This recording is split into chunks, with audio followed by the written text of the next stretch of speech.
Justin, it's been a jam-packed weekend of Championship football, and believe it or not, we've still got the best to come as far as this game week's concerned, ladies and gents. That's because Monday night, it's a big one. It's Leeds United v Sunderland, a proper how's your mother of a game, and Justin and I will be reacting straight off the back of that game. Join us for a live stream on the Second Tier YouTube channel, where we'll be giving away a Leeds or Sunderland shirt to one lucky viewer. So get involved with that tomorrow night. Alternatively, if you can't join us, we'll have the usual reaction pod wherever you get your podcast from. But let's dive into the weekend's action, Justin. And it was a horrendous first day at work for John Eustace as his Derby side were thumped 4-0 away at QPR. 3-word reviews for QPR. Ben says it's happened again. Daniel says Derby double chance. For Derby, Brad says conceded, down tools.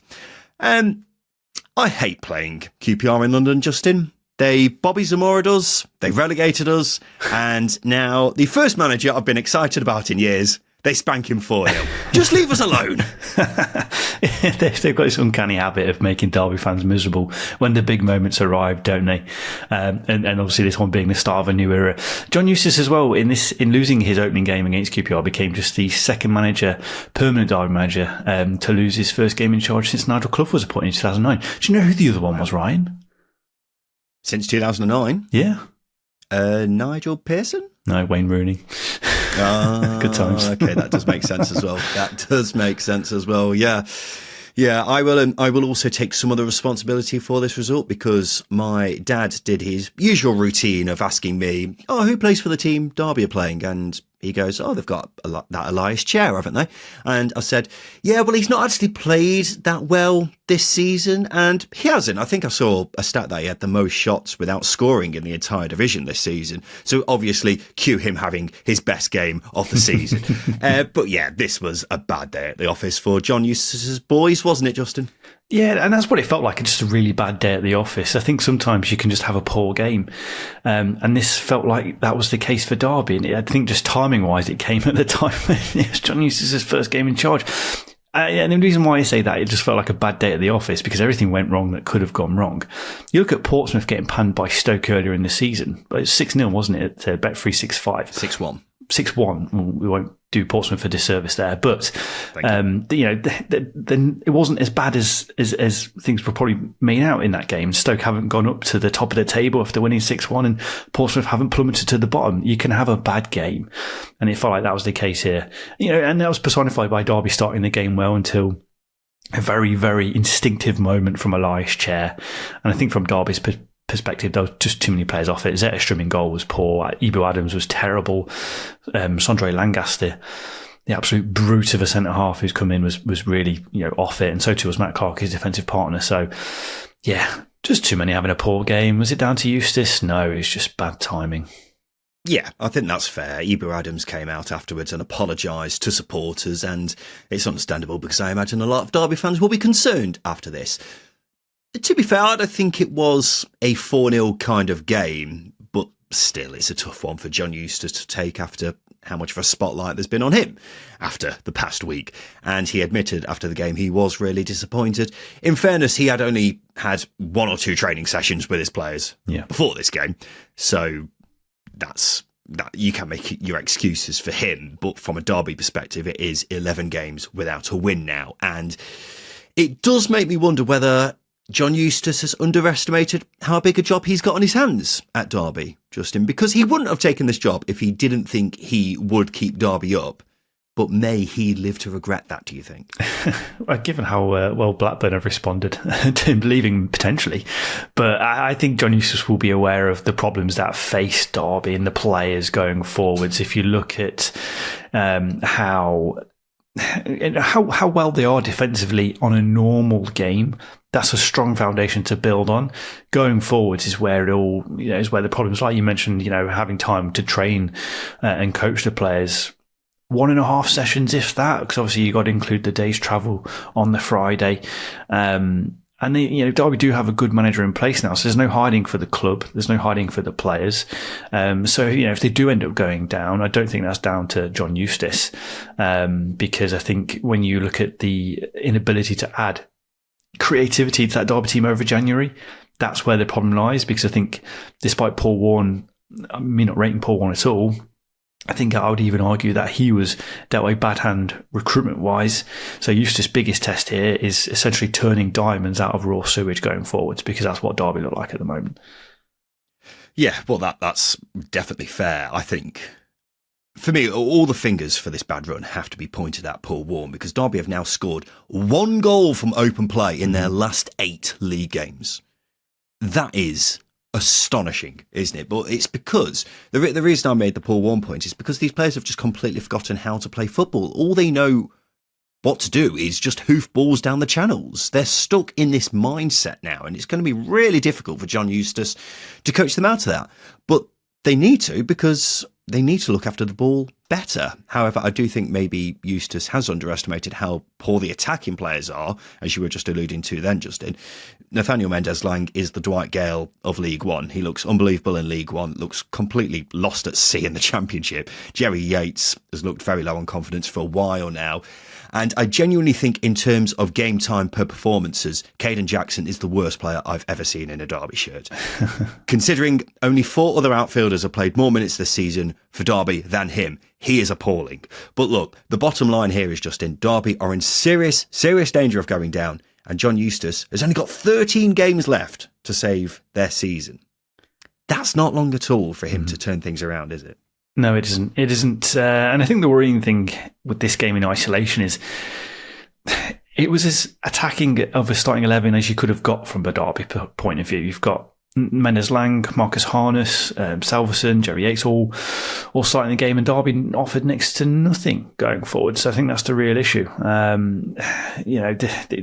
Paul Warne struggled to get a tune out of this team in possession and going forwards, and for John Eustace to do that in 13 games, is that enough time? Yeah, the question marks are there. So I think really you've got to simplify things and play to the strengths in this team. And I think that is getting it forward, being direct, making sure Derby have as little of the ball as possible, but swarming opposition in that final third, in their opposition's defensive third, because I think that's the way that Derby are really going to improve things going forward. Because, as I say, playing through the third with the ball players that they have, I don't think is possible at all. And I think that comes down to recruitment, Paul Warne's style of play, and the lack of, I would say, innovation from the recruitment team, from the board, and probably from the previous staff. A great win for QPR, though, Justin. Their 7th win in their last 8 at Loftus Road. They hadn't won in their first 9 home games of the season, but now can't stop winning there.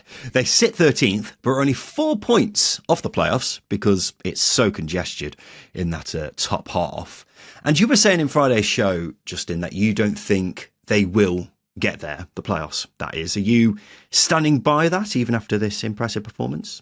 Yeah, I still think they'll fall short, and it's no discredit to Cifuentes or the team. I think if you compare them to other sides, do they have as much quality going for them? Probably not. That being said, I think they've got very strong defensive foundations. If you look at their form since November, they've conceded just 15. That's only betted by 4 teams, and 3 of those 4 teams are currently in the top 3 of the Championship at the moment. So I think defensively they've got the capabilities to do it. It's just whether or not they can get the attack going consistently enough. And I think you do make a good point about Elias Chair. We know what he's capable of. We know what he can do. I mean, we've seen in this game what he can do on the football pitch. But do we see it often enough? And I think that's where QPR probably need to expand their horizons a little bit, going forwards in a couple of transfer windows time. And I think they have done that, and they've tried to add quality in different areas. So they, release the load on Chair. But as I say, I think it's that that lack of quality going forward probably will let them down over the course of the next 14 or so games, however many it is. So yeah, I think they'll fall short. But as I say, I think they deserve to be in the conversation. That's what I'll say. I still don't get what you mean by how a team can be in the conversation, but you're also ruling them out of finishing in the playoffs. It doesn't make sense, that. But yeah, they're definitely a strong side at the back, but going forwards is where they have got to be better. I agree with you on that, Justin. But if Elias Chair is coming into form, then that's obviously a big thing. Young Yang Min Hyuk, who's a South Korean attacker who they've got in, is looking a really tidy young player, so I'm really excited to see more of him. But look, I think, of course, they went on this crazy run of form which saw them fly up the table, and as we sit here now, since mid-November, only the top three have won more points than Queen's Park Rangers, and if they keep that up until the end of the season, mathematically they will finish in the top six. So I think that's why I would look at what you say, Justin. I think it's very silly to rule them out of finishing in the playoffs, particularly if this is a sign of things to come with Elias Chair. So I think everything is still very much on the table for QPR at this stage. And let's go to John Eustace's old side, who are loving life without him, because Blackburn have now won back-to-back games after a 2-0 victory against a rejuvenated Plymouth Argyle. 3-word reviews for Blackburn. Harry says, no manager bounce. Chris says, John Eustace who? Rovers Pundit says, thanks for Forshaw. Dave, our patron, says, 9-year wait, in reference to Adam Forshaw's first goal in 9 years. For Plymouth, Matt says, typical Argyle away. I spotted a Valentine's Day poem on Twitter, Justin, by Mikey Delap. Roses are red, violets are blue. Are you watching, John Eustace? The Caretakers won too. Which was so good that I just had to give it a mention. But what a great job David Lowe is doing, Justin. Blackburn's caretaker. Yeah, he's a very, very good coach. He's a very experienced coach. He was caretaker manager at Derby not too long ago. I say not too long ago. It was 2009 when I think it was Paul Jewell got sacked and he took over Derby at the time. They beat Man United in the League Cup semi-final first leg at Pride Park. Yeah, he was in charge of the game for that. He's a very experienced coach. He's done it before at Blackburn in terms of taken over the ship. I think he's the head of youth development now, but he was Tony Mowbray's assistant as well when he was at Ewood Park. So yeah, there's a long coaching background. So I'm not really surprised at all that he's getting a tune out of the team, because he's a very, very good coach. And I think I don't want to throw him into it or throw him into the conversation of a new manager, because I think caretaker managers are caretaker managers for a reason. David Lowe's very good at what he does away from the first team. But he could be trusted with the keys for the first team until the end of the season, if he keeps up this form, because they look very comfortable in the last two games. So yeah, not going to get ahead of myself in terms of linking him with the job, but he's made the decision of the hierarchy a lot easier. Not get ahead of yourself linking him with the job after just linking him with the job. Fine. But yeah, it's a remarkable turnaround from him, because as we were alluding to on Friday, Blackburn in Eustace's final days had been on a bit of a honking run, so he's done really, really well as David Lowe to get these 2 wins. Adam Forshaw was amongst the goal scorers in this game, getting his first goal in 9 years. An unbelievable finish, by the way. That seems to have gone very much under the radar with the fact that it's his first goal in 9 years and what happened after that finish. Because he had his contract terminated at Plymouth just last month, and he celebrated that goal by running over to the Plymouth bench and standing in front of it with his arms aloft. He posted on social media afterwards saying he had no bad intentions with the celebration, and it's because his family were sat behind the benches. Yeah, right. What a load of shit, Justin. I mean, it's a very cynical point of view, but I think, he's got a right to celebrate with his family as much as he can while he's on the pitch. Yeah, okay, you can accept that, Justin, and be naive. It turns out his family were actually sat behind the bench. Yes. That's fine. But, Adam, you're stood about 5 metres in front of Miran Muslic. Not even 5 metres, it's more like 2 metres in front of him. You cannot pretend like you weren't doing that on purpose. It's utter bollocks. Whoa. But let's be honest, it's been 9 years since his last goal, Ryan. You've not done something in 9 years' time, you're going to forget what to do. You're going to forget how to react, aren't you? And coincidentally celebrate in front of the guy who was your manager a month ago. Okay, yeah. So, seems completely feasible. Seems legit. Having said that, very funny. Very, very funny. I fully endorse this kind of celebration. One of my favourite bits as well is you have Plymouth's Mohamed Tijani sat on the bench. He's there laughing about it. He turns around to look at the rest of the bench, realises no one else is laughing, and suddenly stops. It's really, really good stuff all round. A great great moment for Adam Forshaw in many different ways. But Justin, with John Eustace leaving, I imagine a lot of people are expecting Blackburn to drop off. Maybe even a section of Blackburn fans have been expecting it as well. These 2 games, though, have given us evidence that they're more than capable of staying in those playoff places. Yeah, I think if you look at them defensively, they're a very astute team. You know, they do keep a fair amount of clean sheets. They do limit opposition. I think the upturning form of Mac Targay, I think, is very important as well. He's been really, really good, even in John Eustace's final few games at Blackburn, where the form was dipping of the team. His performances did start to increase quite significantly as well. So I think that's a huge positive. They just look a very succinct and an organised team, both with and without the ball. You know, Callum Britton on the right hand side is a great source of, I wouldn't say direct chances, but him putting it into an area that is very difficult to defend against gives Blackburn a lot of opportunity in their opposition area. So there are a lot of things clicking for them. And as I say, I think the upturning form of Mac Targay has given them both an outlet, a creative outlet, you know, in terms of him linking up the midfield and the attack, but also he's getting amongst the goals as well and being a threat. Tyree Stolen, another one who's looking really sharp over the last few games as well. So, yeah, a lot of things going Blackburn's way, and as you say, they are very much so. I won't say confirming themselves in the playoff conversation. They're making it look very convincing for them to push on, keep pushing on for the top 6, even without a manager, which, you know, circumstantially wise, yeah, very difficult thing to do.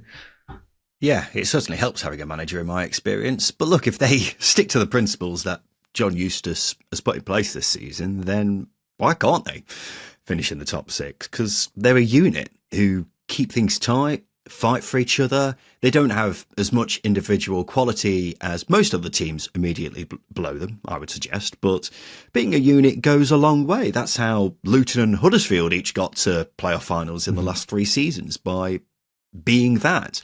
Blackburn just need to make sure whoever comes in keeps that going. And if they do, then they'll definitely run it close in terms of finishing in the top 6. And they've spent more weeks in the top 6 this season than out of it. So they've definitely earned it so far. With regards to who that next manager is, TalkSport is reporting that George Boateng and Lewis Berramorte are both to be interviewed over the job. Are they just targeting Barclaysmen with Boa at the start of their surname? Is Kevin Prince Boateng also being considered? Yeah, I like the Boa Morte link. He's done really well under Marco Silva as his assistant at Fulham.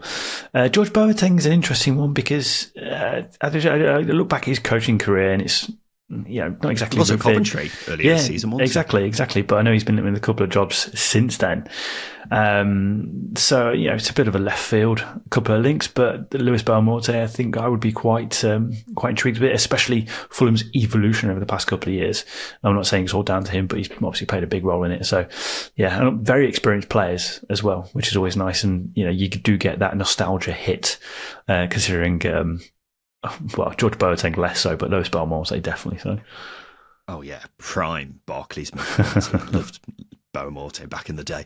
But just in a very grounding result this for Plymouth, isn't it, after the past week and a half? And it's a good reminder of the amount of hard work they need to do to actually stay up this season. Yeah, I mean, result-wise, yes, it is very grounding because they lost the game. But the competitiveness is there, isn't it? They closed the gap above them with good results in previous games. Are they going to win every game? No. Every 90 minutes when you're desperate for points is an exhausting battle. And I think this one was probably a game too far in the last week. So you've got to go out and react in the next one. I think the second half was a positive example of what we've seen over the last few games where they are competitive. They are, you know, pushing opposition a lot more. So I think you've got to showcase that as progression over the last few weeks, because I think previous games, Plymouth would have just just gone into their little shells, curled up in a ball and cried a little bit, because that's what it's felt like, hasn't it, with Plymouth of old. But this Plymouth now, there's a lot more personality going about them. So yeah, result-wise, it's a step back, but performance-wise, there's still a lot of positives to take from it. Yeah, well, it's easy to get excited after the crazy run of results they went on, including, you know, beating the soon-to-be champions of England. And Lord knows if any set of fans deserved a bit of excitement after their results and the amount of miles they've travelled this season with little reward. It's Plymouth fans, but the fact of the matter is, as things stands, they're very much on course still to go down, and just 4 points on the road all season is probably going to be a big contributing factor to that. So it's something we've banged on about all season, but they really need to improve that away form. Otherwise, they are effectively fighting to stay up with one hand tied behind their back. So it's a problem that's bugged them all season and continues to be an issue. So it's definitely something Miron Mustić needs to work on. Middlesbrough have now lost 4 on the bounce after a 1-0 defeat at home to Watford. 3-word reviews for Middlesbrough. Peter says, same old shit. Tom says, Justin Peach wanker. Yeah. Which I presume is in reference to Justin doing his usual curse of predicting a Middlesbrough win. For Watford, Joel says, Imran effing Louser. Tomsy says, Middlesbrough banker. Yeah, great result for Watford. Justin, Tom Cleverley's side had only won 1 point in 5 heading into this, but there were loud boos at full time after this one, after Middlesbrough's 4th successive loss. The first time that's happened in 6 years. And you were saying not long ago, Justin, how you think Michael Carrick's job may be in danger if he doesn't get Middlesbrough into the playoffs this season. Looks like it could be in danger now. Borough fans are not happy. Yeah, I mean, I see a lot of Borough fans say on social media that time's up for him, which is quite incredible, really, because in my eyes, he's played some of the best football I've seen from a Borough team in a long time. But 5 defeats in 6 is a very ugly stat for Michael Carrick, especially with Borough being one of the biggest spenders this season so far. Please don't come out with net spend, by the way. You spend money to replenish the quality you've lost, and Borough have very much done that. But that puts a huge amount of pressure on Michael Carrick. And as I say, they played some brilliant stuff over his tenure, and I think at the start of the season there was a tad more defensive solidity there, but that's diminished as the season's progressed. Defensively, it's so bloody poor. They conceded 12 between the start of the season and the end of October, but since the end of October they've conceded 31. Similar to teams such as Luton, Cardiff, Swansea, Plymouth, Oxford, teams that are lower mid-table / fighting for relegation. That's not good enough. There's no balance to this team at all, and Carrick has really struggled to find that balance, I think, since he took charge. So with that in mind, if this poor form does continue, or even after the weekend, I'd be surprised if it lasted the season. The team is not performing well enough. I like him as a coach, and it is worth mentioning the football they have played has been amongst the best in the league since he took over, but that doesn't win you promotion. Things have got to change very, very quickly. Yeah, well, when you lose at home to the team who were bottom of the form table and you are probably second best on the balance of chances, that's bad. Ultimately, as good a team as Middlesbrough are, they shouldn't be sat in 11th in the table, and it shouldn't be losing 4 games in a row, should it? So if Michael Carrick were to lose his job, it wouldn't be a big surprise, particularly considering how much money they've spent this season. And it's a shame because I echo to what you've just been saying, Justin. Borough fans have a lot of respect for Michael Carrick. I've seen many say his sides have played the best football they've seen up at the Riverside. And the other thing is he's probably got them closer to promotion than any other manager in a long time. But ultimately, it's a results business. And if they were to miss out on the playoffs for the 2nd season running, that would be a really bad result for Middlesbrough.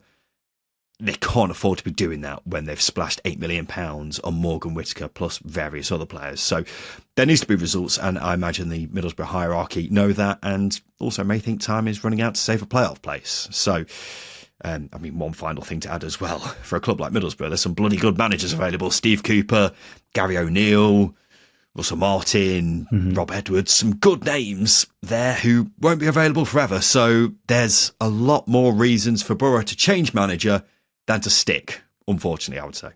It's a good point. It's a good point to make. Gary O'Neill's former Borough, of course, which it might intensify that link if Michael Carrick, if the pressure does build a little bit. And obviously, I want Michael Carrick to turn it around. As I say, some of the football you've seen them play is bloody sexy, sensational. But, like I was alluding to, you can't win sexy all the time. You've got to win ugly. And I don't think this Borough team has consistently displayed that trait at all. You look at the likes of Sunderland, Sheffield Utd, I know they're pushing for the top 2, but they've been able to play poorly and still grind out results because that defensive mentality, that ability to grit the teeth, roll the sleeves up and really dig in, it's there. And this this Bury team, unfortunately, is just too soft to play through. Concede way too many chances and, unfortunately, way too many goals as a result of that. And when you're doing that, it makes winning games very, very difficult. If there's one defence I would give of Michael Carrick is I don't think their results have properly reflected their season. I think when you look at it from an underlying data perspective, particularly, they deserve to be higher in the table than where they actually are. But ultimately, it is a results business. And a team like Middlesbrough should never be losing 4 games in a row, as I say. So that's why time may very well be running out, unfortunately, for Michael Carrick, which is something I never expected to be saying this season. But things seem to be turning at the Riverside Stadium. Great result for Watford, though, after a pretty horrendous run of form. They're 10th, just 3 points off the playoffs still. Their next game, Luton at home.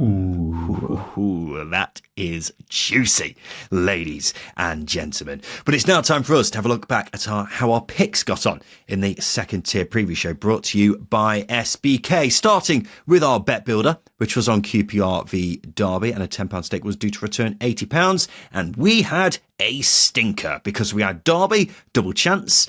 We were hoping John Eustace would get off to a good start, but it wasn't to be. We also had under 2.5 goals, which also didn't come in. Obviously, we had QPR to have over 13.5 shots, which didn't come in either. They only had the 12, despite winning 4-0. However, we did have under 4.5 cards, which did come in, meaning another win for Ryan's card pick of the week, which just never lets us down. Justin, that's the one constant with our bet builders this season. We didn't have much luck with our multiple either, though. A £10 stake on that was due to return £194. We had Derby double chance, Middlesbrough, Sheffield United and Bristol City all to win. My pick of Sheffield United to win was the only winner there. We've not done brilliantly with these recently, have we, Justin? But we'll be back with our next round of picks in this coming Friday's preview show, brought to you by SBK. We'll have a quick break, Justin. After that, we'll talk about another 0-0 for Burnley and a late winner for Sheffield United at Luton.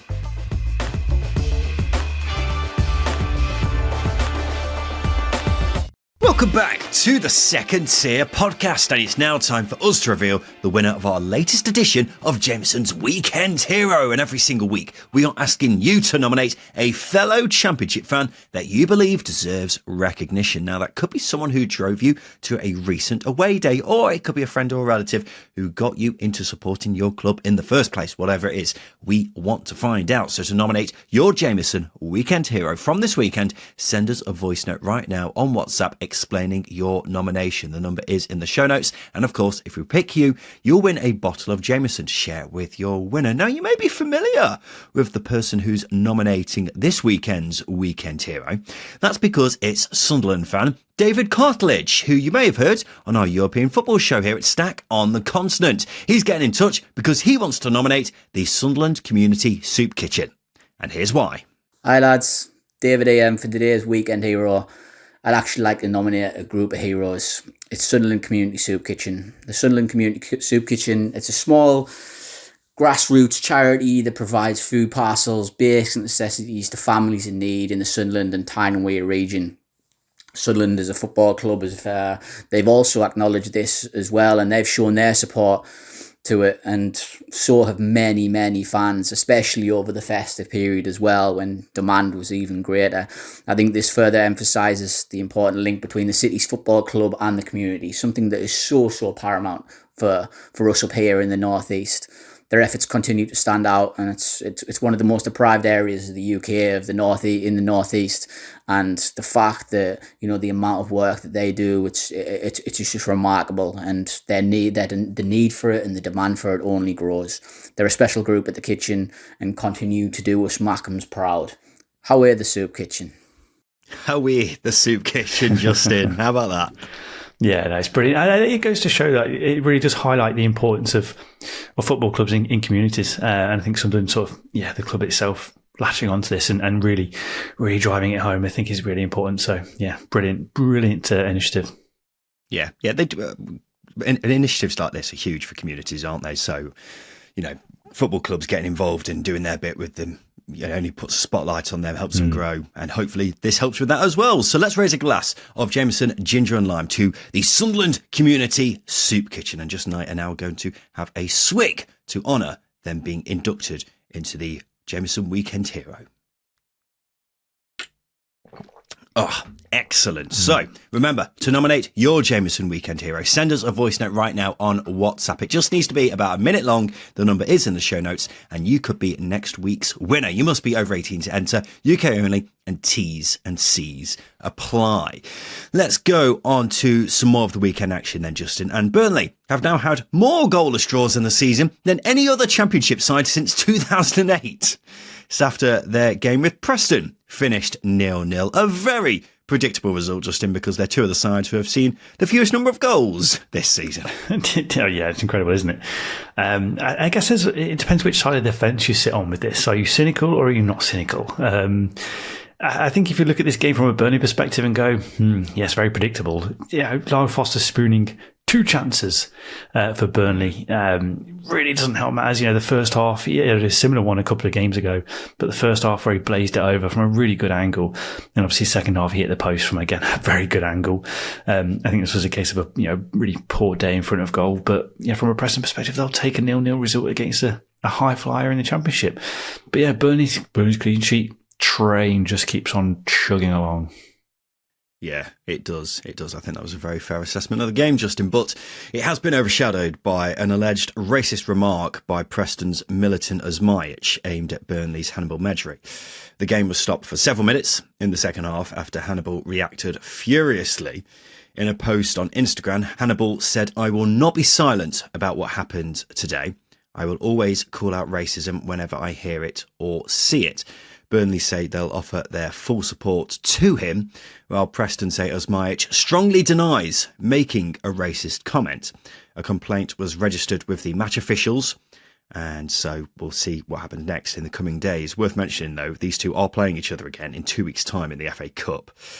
But yeah, we'll leave that there for now and move on, because Sheffield United have gone back top of the league for just over 48 hours at least, after a late winner from Arnel Akbenhodzic saw them beat Luton 1-0 at Kenilworth Road. 3-word reviews for Sheffield United. Dave says smash and grab. Just says never give up. Paul says effective not pretty. Martian says only wins matter. For Tom, Luton says winless in 2025. 4 wins on the bounce for the Blades for just the second time this season. And they were made to fight for it in this one, Justin, but the scenes with the winner were superb. Yeah, I've seen a couple of angles of the fans, and it's just brilliant. It makes those sorts of trips worthwhile, especially when your team's got to really work for it. The emotion spills out, and obviously the celebrations spill over as well. It's good to see. But yeah, an important win for Sheffield United in what was an awkward fixture for them, Kenny. It wasn't a pretty win. As you say, Luton's approach to the game made Sheffield United work for it, because it felt like Luton of old. And you're not going to be swashbuckling in every game. So for the Blades to roll their sleeves up and show a different aspect of their game, which is needed here, I think is a huge positive. Character and personality, I think, are as big pushing for the top 2, and as important as an easy 3-0 win sometimes. So yeah, nice to see a different side to Sheffield United. And I think this a key difference to this performance and the win against Portsmouth is, despite Luton really working Sheffield United hard, they didn't give a lot of big chances away. That's the important thing. That's the key difference between those two performances. Yeah, I think that's fair, Justin. I thought Luton actually played all right here. There have been plenty of games recently where they haven't played well and thoroughly deserved nothing from a game. But they were deserving of at least a point in this one. But ultimately, a side like Sheffield United will punish you if you don't punish them. And they've done that on plenty of occasions now this season. So they'll happily take the 3 points and run, particularly when their next game is the small matter of Leeds United at home. But for Luton, it's the same old story, isn't it? They remain bottom of the table, 9 losses in their last 11. That is scary form, isn't it? At least under Rob Edwards, they would pick up the odd win in 5. They're not even doing that now. It's really, really frightening. It's also the first time in Luton's history that they failed to score in 4 consecutive home games. But they should have done against Sheffield United, Justin. Elijah Adebayo missing a great chance in the first half. And I think we need to talk about how terrible a season Elijah Adebayo has had. He's not the only one at Luton who's had a terrible season by any means. But, Justin, would you say he's had a particularly standout bad season? God, compared to the standards he usually sets for himself, yes. He was very effective in the Premier League last season. He hit double figures, for example. And I know he wasn't prolific in the season that they were promoted to the Championship, but his work rate off the ball, his ability to get in good goal scoring positions and create a lot of havoc against opposition, it's always been there, and I still think it's been there this season. Apart from putting the ball in the back of the net, that's the frustration for Luton. But at the same time, what you've got to really look at here is he's one of several players who have been disastrously poor this season. He's not the only one. So he's going to miss chances. We know that. It's probably frustrating not falling to Carlton Morris, who's probably the more clinical of the two. But for him, he'll know that his standards need to improve. But at the same time, have Luton got anyone in support, who can come in and replace Adebayo? No, I think that's a deficiency that they've got in their squad, because the options they do have aren't entirely convincing. So, it had a disappointing season. Do feel from a little bit, but at the same time, Luton have got a lot of players who need to roll their sleeves up, and Adebayo is one of them. Yeah, that's completely fair, Justin, but I would go as far to say he's had the individual most disappointing season in the whole of the Championship, because I can't recall anyone who's done pretty well in the Premier League like he has and then struggled so much in the Championship the following season. Just 5 goals is a poor tally, but the underlying numbers are an absolute horror show. Yeah. He's missed by far the most big chances in the Championship this season with 25. The next most is 15. He's played 31 games. He's nearly averaging a big chance missed per game. That is horrendous. But it's not just that. He's got the highest XG for any individual in the whole of the Championship, but it's only got 5 goals to his name. Only one other player has ever underperformed their XG more than him at Championship level since Opta started doing expected goals at this level. That was Patrick Bamford for the Leeds in their promotion season back in 2020. But long story short, he has missed an horrendous number of big chances this season. And look, I don't like singling out a player for criticism, but I think a lot of people who remember how well he did in the Premier League last season will be amazed at just how much he struggled this season, because it's becoming quite astonishing how many big chances he misses on a regular basis, Justin. It just goes to show, how much confidence does play a part in a footballer's day to day. And I know it's a very easy, basic statement to make, but if you've covered Luton or watched Luton, long enough, you know that he's a very, very good player. A very good player. He's difficult to defend against. He's really, really intelligent in the places he finds himself in opposition boxes. But one thing that has let him down is that instinctive moment to put the ball in the back of the net.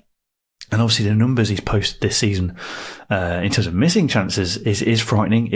And I think that comes down to probably Luton's lack of convincing depth in the striker position, because he probably should have been taken out of more games for that form, just to give him a bit of respite, because again, players need that, and he's probably he's not had it as much as he perhaps needed to. So do feel for him, but at the same time, it's not all down to him that Luton are playing poorly. But surely, if he'd have put some of those chances away, their position might not be as significantly bad as it is at the moment.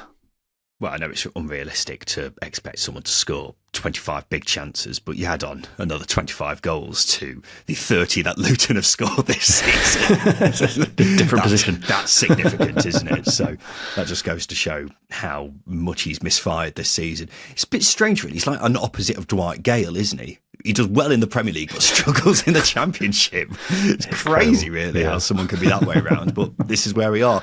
Luton are back in action on Wednesday night, ladies and gentlemen. Get this. It's Luton Town versus Plymouth Argyle. Ooh. That is huge. You've got some big bloody games coming up in the Championship over the next week and a bit, and that is right up there as one of the biggest. An injury time clanger from James Beadle gifted Coventry a 2-1 win away at Sheffield Wednesday. 3 reviews for Coventry. Hadji's Big Toe says the Lampard effect. El Hod says acknowledge Lampard effect. Cal on our Patreon says 6 out of 7. Reneem on our Patreon says Wembley day out. Oh, dearie me, Justin. The score, 1-1. Sheffield Wednesday, well on top for most of the game. Then 91st minute, long ball up the pitch. James Beadle tries to catch it and instead drops it straight to the feet of Ellis Sims, who happily obliges to put it into an empty net. Justin, the lad has had an absolute nightmare. Yeah, proper clanger. Proper clanger. I can only imagine in his defence that he's caught Sims in his peripheral and taken his eye off the ball, because that's what it looked like. And he's probably lucky to get away with having Ellis Sims's goal, disallowed goal that was ruled out. Yeah, I don't think that should have been ruled out. So Beadle got away with one then. Yeah, I agree with you, Justin. I didn't think that was a foul either. But yeah, this is a nightmare for him. I think I've seen a lot of Wednesday fans criticise him quite heavily online. I think that's just the emotion of the moment, because he has been largely probably one of Wednesday's most consistent players since he arrived at the club. But when when a mistake costs you a game like this, I mean, it's a cliche with goalkeepers, but if they make a mistake, it's more likely going to end up in them conceding a goal. So it's magnified by 1,000. But I would go easy on him a little bit. I think it's unfair to really criticise him, because, as I say, he's probably won Wednesday more points than he's cost him over his tenure at the club. Yeah, he's a young keeper, isn't he? That's the risk of having a young goalkeeper. Young goalkeepers are going to make mistakes, but he's going to learn from it, and that's the big thing in the long term for his development. But that's the risk Wednesday are playing when they have someone as young as him playing pretty much week in, week out. But I think you're also right. He's saved them on plenty of occasions this season, so I don't think you can be too harsh on him. I have seen some Wednesday fans say if that incident happens in the Premier League, it would be given as a foul. I don't know if they're looking at the same thing as me, because it's not. It's just a straight up clanger from Beadle. There's no other way of looking at it. But to go on, echo your point from earlier, Justin, Ellis Sims did have a goal disallowed, which was for a foul on Beadle, which I thought was the wrong decision. So maybe it was justice for that in a way. But Wednesday will be kicking themselves, because on the balance of play, they deserve something from this, and they haven't got anything to show for it. And that may ultimately end up costing Wednesday a playoff place this season, because you can't be dropping silly points like that. It is 6 wins from 7 in the league for Coventry, though they're now just 1 point outside the top 6. Justin Peach, the Lampard effect. What is the Lampard effect? No, I'm not being cynical. I mean, I feel like I have to really emphasise my praise for Frank Lampard now. Like, I have to really overindulge, because Coventry fans apparently don't hear it. But he has had a significantly positive impact on this team, on the individuals within this team. Despite this performance probably not being a greatest example of what he can deliver as a manager, because Coventry, for me, were second best in this game. But look, like I said with Sheffield United, like I said, that Bury need to do. If you can win games by playing poorly or not playing at your best, then great, fantastic. It shows a different side to your game, to your players, to your individuals' game than it would do normally. And obviously, Coventry staying in the game, as long as they did, is a positive. I don't think the pitch at Hillsborough particularly helped matters from a Coventry perspective. But that's really sort of over-egging it. It wasn't a great performance, but they got 3 points. Is that the Lampard effect? Maybe. 9 wins in 18 is a really good return. Keeps them in the conversation for the top 6. But I do want to bang this drum. We predicted Coventry to finish second. The squad's more than capable and good enough to compete for a top 6 place with me as manager. So I dug myself a hole there. Maybe over-egging it a bit, but I see your point. With Coventry, when they had the initial 4-game winning run under Lampard, they were playing really well. These last 2 wins have involved a bit more luck, but credit where credit's due. 6 wins from 7 is incredibly impressive, especially when you consider the only team they've not beaten in that time is Leeds, and that's the Leeds side who are in full throttle now as well. So it's looking very good for Coventry. They've got a great chance of getting a playoff place, and I'm sure many Coventry fans think this is Lampard proving us wrong. I will point out we never said he wouldn't win some games. What we were saying is Coventry are looking for someone who will do what Mark Robins couldn't, and that's get Coventry promoted to the Premier League. And as far as I'm aware, he hasn't done that yet. So until he does, I don't think anyone's right or wrong, Justin. I think that's the measure of, we've said it before, that's the measure of success that we've got to judge Lampard on, is whether or not he can deliver promotion for Coventry. Because if he delivers a playoff place, fair enough. But I still think the expectation should be that they go for promotion. I'm not going to criticise him if he doesn't deliver promotion because he's not been there a full season. If he does get them into the top six, I think it's a very good turnaround, despite them not being too far off the playoff point wise when he took charge. I think they have benefited as well from a lot of inconsistency with teams. He likes of West Brom drawing too many games, and they're not being a bona fide driver of wins. In that teams competing for the top six, like your Norwiches, your Bristol Cities, etc., Middlesbrough as well. So, yeah, that's been a benefit as well. But they've taken advantage of that by getting a consistent run of wins going, and that's all you can ask for. But as I say, I think we can really judge him if he wins promotion. Let's see how he manages getting into the playoffs if they do get into the playoffs, but there's still a lot of football to be played to really, not get carried away. Coventry have signed Jamie Patterson on a deal until the end of the season. The 33-year-old midfielder was born in Coventry and despite making 348 appearances at Championship level, has never played for the Sky Blues. So that's nice. Still debatable whether he's more relevant than Dexter Blackstock, though. Well, if he wins promotion, Mark Robbins got his first home win as Stoke boss by beating Swansea 3-1. 3 reviews for Stoke. Wayne says Lewis Baker's goal. Nigel says halfway line. Just Robbins' second win as Stoke boss. They were the only team in the bottom six to win, so a pretty significant result in that regard. Only one moment from this game, though, we're talking about right here. Lewis Baker with a Josh Windass-esque worldie from inside his own half. An extraordinary strike. But Justin Peach, what do you prefer, Josh Windass's or this one? Mine, that I'm going to attempt at some point. Here we go. It didn't take long for him to discredit the goal. I tried to keep it away from that, but he can't help himself. What do you not think this was a good goal either, Justin? I think it's a punt from inside his own half. I'm not saying this to get a sound bite and get engagement farm, etc. I saw this goal and I saw Lewis Baker look up and I saw almost his thought process go, right, put my foot through it, and that's what it looked like to me. Is there an absurd amount of technical quality to get this into the goal? I don't think there is. I just don't think. Come on. No. I just. So you're saying it takes no technical quality? I think it takes less technical quality to pull this off than it does other goals that we've seen this season. And even so Josh Windass one. Is this another one that you could score, is it? Well, if I can score the Josh Windass one, I can score this one. To be fair to Lewis Baker here, Lawrence Vigouroux's deeper set than Zetterstrom was for the Windass one, so maybe this one was harder to pull off than Josh Windass. Let's just lay this all on the table, Justin. Are you saying that goals like this should be just never considered for goal of the season? Are they just completely null and void for you? I think they are. From my own personal point of view, I would never consider a goal like this as goal of the season. Never. Right. I'm sure you can put them in the bracket of being a contender if the threshold for goal of the season is low.